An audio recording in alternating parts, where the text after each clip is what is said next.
The year is 500 BC. In what is now western China, a thriving city-state exists in an oasis of the Tarim Basin. Surrounded by harsh deserts and mountains, this city was largely isolated from any other major civilization, and despite being thousands of miles away from Europe, their inhabitants, known today as Tocharians, are described in Chinese sources as fair-skinned, often having blue eyes and red hair. Across Eurasia in northern Scandinavia, the original people that existed thousands of years ago would have looked far more Asian than European.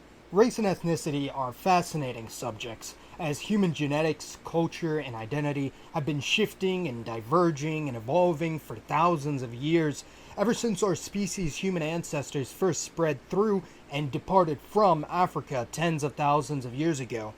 There are many different classifications for race and ethnicity used throughout history and in the present day around the world, but as we shall see, things are far more complicated than placing groups or individuals into segregated boxes. First thing, we need to actually define these terms so that we can better understand what they describe. Among humans, a race is usually synonymous with a subspecies, meaning a geographically distinguishable section of the species with a cluster of genetic and phenotypic descriptions. Ethnicity, although often used interchangeably with race, describes a group of people with a common culture or ancestry as more fluid in its applications, as although both terms are social constructs, ethnic groups can often be more difficult to fully define and classify since ethnic identity is often influenced by linguistic, religious, and political factors. Although often viewed as a purely genetic phenomenon, racial identity can also be influenced depending on the context and environment, often being just as culturally biased as ethnic identity is. Sometimes it's obvious which race an individual belongs to, other times not so much, a phenomenon we refer to as racial ambiguity, and if you were to shave off everyone's hair, take away their clothes and line them up, it would be virtually impossible to assess an individual's race, let alone ethnicity, with a perfect degree of accuracy. Sounds weird, I know, but this just goes to show how much someone's clothing, hairstyle, manner of speaking, cultural outlooks, and other subliminal elements can impact our perception of race and ethnicity. So yes, they are social constructs, but many terms we use to describe occurrences in the natural world are, such as language, religion, even culture itself. Among anthropologists of the 19th and 20th centuries, various classification schemes were developed to divide the diverse races of humanity, with genetic testing later filling in the gaps and elucidating the connections and lack thereof between different peoples. These anthropologists used four main racial descriptors that constituted distinct genetic poles. It wouldn't entirely be accurate to call them branches of humanity, since there is continuity and large overlap between them. These four poles were known as Caucasoid, Australoid, and the other two, describing sub-Saharan Africans and Asians, might get this video demonetized due to their modern-day implications, which is why I avoid using them. I always found them to be rather stupid and outdated anyways, so I use the less uncouth terms of Western Eurasian, Eastern Eurasian, Sub-Saharan African, and Oceanian, or Southern Eurasian. You may have seen diagrams before, known as principal component analysis charts, depicting the genetic distance between different peoples using some of these terms, and I attempted to incorporate all four of them into a three-dimensional triangular pyramid, or tetrahedron, but I thought that this chart could use a bit of an update, so I created a new one. First thing, such a chart isn't entirely accurate, since the distances between the vertices of the tetrahedron and groups depicted are not to scale. The genetic distance between sub-Saharan Africans and all other humans is larger than the difference between any two given non-African peoples.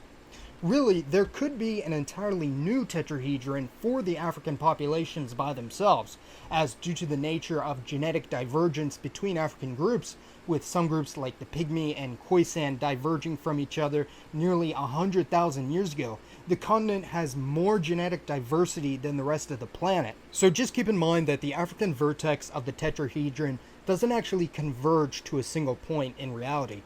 A four-dimensional representation of the tetrahedron, a pentachoron, would be a lot more accurate and informative, but I don't have the skills or technology to make that. I also created a version with a few archaic human populations from across the old world, and you can see how some of these groups combined throughout history to create the modern peoples we see today. Native Americans are a combination of ancient North Eurasian and ancient Siberian ancestry. South Asians are descended from ancient North Indians, ancient South Indians, and later Eastern Eurasian migrants. This leads to these groups not belonging to a single race per se, but rather lying on a spectrum or continuum of genetic admixture, leading to a high degree of diversity within them. The Tocharians mentioned at the start of this video were an ancient Indo-European people group, largely of Western Eurasian stock, while the subsequent migration of Eastern Eurasians like the Turks and Mongols who came to the Tarim Basin intermixed with them, giving rise to the modern mixed descendants like the Uyghurs. Likewise, the original Proto-Uralic peoples who migrated to northern Europe and Asia were Eastern Eurasians who intermixed with Western Eurasians, giving rise to groups like the Sami, Nenets, and others. Groups like North Asians, Central Asians, South Asians, or Pacific Islanders lie on a continuum or cline due to their mixed ancestry resulting from many different diverse groups intermixing. So you could argue that there really isn't such a thing as a pure race at all, and that every human on the planet is composed of a various mixture of different races, with the aforementioned groupings appearing through admixture events that occurred thousands of years ago, and due to their distinct cultures, they're just considered to be their own races today. Even Latin Americans aren't really considered mixed race by many people, even though they were created as a product of racial intermixing within the past 500 years. So I think it goes to show that people groups who are descended from multiple races will eventually be recognized as forming a new distinct race of people, even if the individuals that make up the new race may be very genetically distinct from one another, and in isolation may not even appear to be related at all. So when we talk about different races, what we're really talking about is various slices of the genetic continuum of the tetrahedron.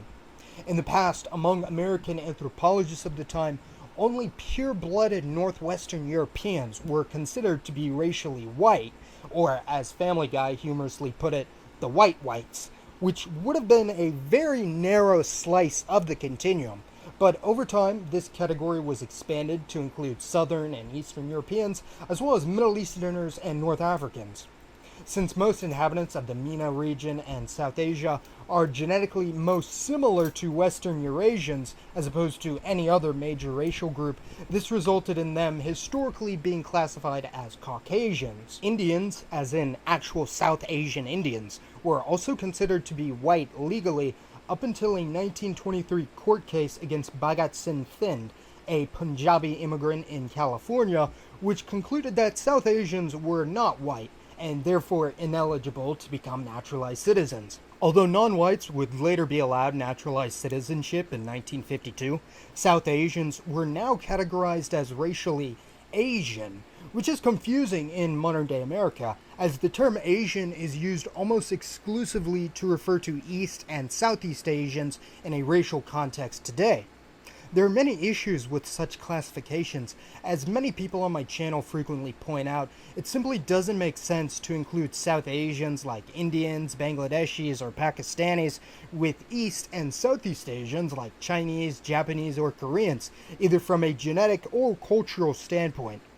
These are truly some very distinct groups of people, and grouping them together purely out of geographical convenience is pretty nonsensical. I think I might actually prefer Canada's methodology for dividing people groups into different races, or pan-ethnic identities as they call them, which is separate categories for those of Middle Eastern, North African descent, as well as for South, East, and Southeast Asians. In the United States, due in part to the legacy of the one-drop rule instituted in the South, if an individual has any recognizable African features whatsoever, most people will just call them black, which has always seemed quite regressive to me, and nowadays this narrow view is beginning to change, but no doubt because African genetics are simply so distinguishable from all other races, they are much more easily recognizable, even when intermixed and diluted to a large degree. This just goes to show how much of our modern perception of race differs from one society to another, and how cultural attitudes and legal policies can impact different classifications. In the recent past, a large number of Canadians and US Americans who looked vaguely ethnic or exotic have claimed Native American Indian ancestry, while in reality possessing no indigenous ancestry whatsoever, with these fake Indians known as pretendians. So yes, race is genetic, but also cultural and up to interpretation. So in essence, you could say that races are really just really large ethnicities. We all know that races are composed of many different ethnic groups, but I believe that even individuals who belong to different races or are genetically distinct could indeed belong to the same ethnic group. Groups of African descendants, known as Afro-Arabs in the Middle East, have lived alongside the so-called white Arabs for centuries and largely assimilated into their culture. Yes, there is still widespread discrimination against them, and many would not consider them to be ethnically Arab, but to most outsiders they practically belong to the same culture. This is similar to Hispanic American countries, where individuals from many different racial backgrounds and combinations are considered by outsiders to belong to the same ethnicity when they migrate abroad due to their shared culture. As I've stated in the past, I believe that many Anglophones spanning across the world, despite their differences, really are part of the same pan-ethnic or cultural group, much like how Spanish speakers are.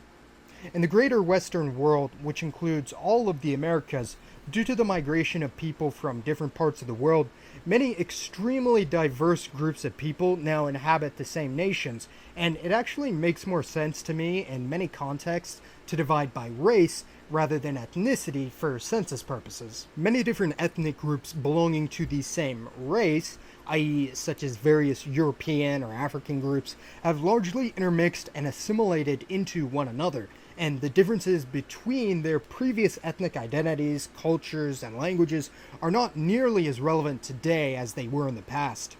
As long as they are fully assimilated into American culture, there's not really much of a difference between an Irish, Italian, Greek, or Russian descendant, and this goes for Koreans, Japanese, and Chinese as well, with intermarriage between them in the second and third generations being extremely high, nearly ubiquitous, giving rise to a new pan-European or pan-East Asian American ethnic identity.